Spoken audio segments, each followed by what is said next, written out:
Olá! Hoje a gente vai mergulhar numa ideia que é, no mínimo, fascinante, direto do livro de Urântia.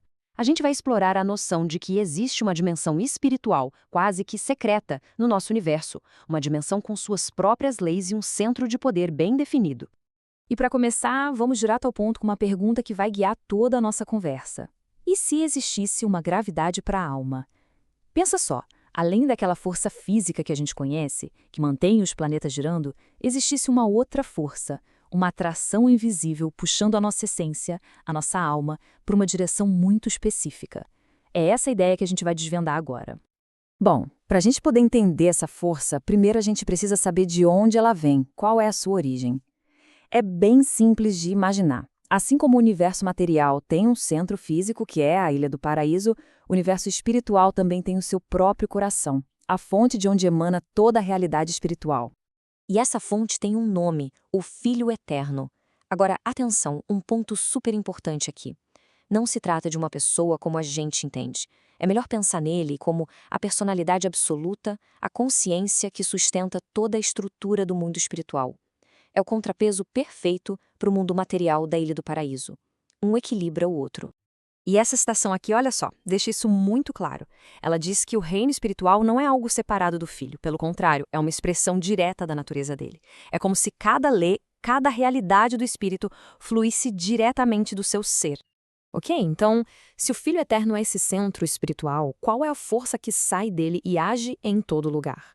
É exatamente aqui que entra o nosso conceito principal de hoje, a gravidade espiritual.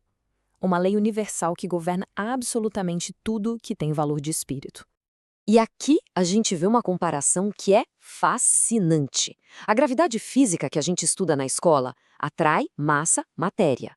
E ela fica mais fraca com a distância, certo? Agora, a gravidade espiritual é outra história.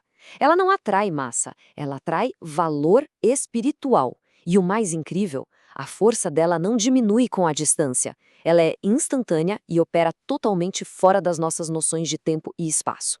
E essas características fazem dela uma lei, digamos, perfeita. Ela é absoluta, ou seja, nada escapa do seu alcance. Ela responde à qualidade da nossa espiritualidade e não à quantidade de coisas que a gente faz. Ela é infalível, nunca comete erros. E um ponto-chave: nem mesmo a rebelião ou o mal conseguem interferir nela. É uma constante no universo. Mas essa força toda não age ao acaso, não é cega nem aleatória. Na verdade, ela serve a um propósito muito maior, um plano divino, cooperativo, para toda a criação. Vamos dar uma olhada em como isso se organiza. É como se fosse um grande projeto com três partes que se encaixam perfeitamente. Primeiro, tem o plano do Pai, que é basicamente a nossa jornada de evolução de criaturas mortais até seres espirituais. Segundo, o plano do Filho, que é sobre revelar o amor de Deus para a gente através dos filhos divinos que vêm até nós. E terceiro, o plano do Espírito, que é a peça final, oferecendo a misericórdia que faz os outros dois planos funcionarem. Então, no fim das contas, o que importa é que esses três planos trabalham juntos para uma única coisa: o aperfeiçoamento de todos nós, de todos os seres. É um projeto cósmico de elevação, e a gravidade espiritual é um motor que move tudo isso. Tá, tudo isso soa grandioso, né? Cósmico, até demais. Mas como é que essa força se manifesta na nossa vida no dia a dia? Vamos trazer essa ideia toda para o nível pessoal agora. E é aqui que a coisa fica pessoal. Aquela busca por um propósito, aquela vontade de ser alguém melhor, aquele anseio por algo mais. Não é só poesia. Segundo essa visão, é uma resposta literal a uma força real. A gravidade espiritual estaria a todo momento puxando a nossa alma de volta para sua origem, na direção da perfeição. Sabe aquela conexão instantânea, que às vezes acontece com uma pessoa que a gente acaba de conhecer? O termo espíritos afins, ou almas gêmeas, ganha um significado totalmente novo aqui. Não seria só uma figura de linguagem. É descrito como uma manifestação local dessa gravidade espiritual, uma atração real entre pessoas que compartilham valores espirituais parecidos. E a nossa comunicação com o divino. A oração. Quando ela é genuína, quando vem lá do fundo, ela não se perde no vazio, não.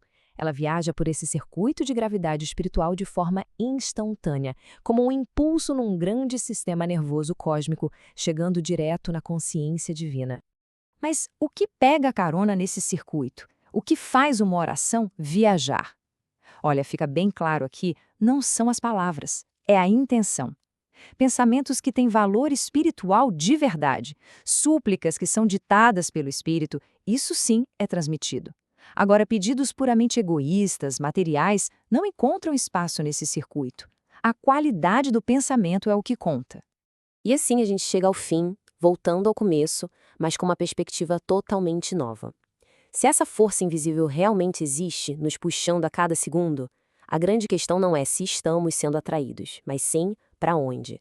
Qual é a direção que os nossos valores, as nossas intenções e os nossos desejos mais profundos estão dando para a nossa alma? Fica aí a reflexão.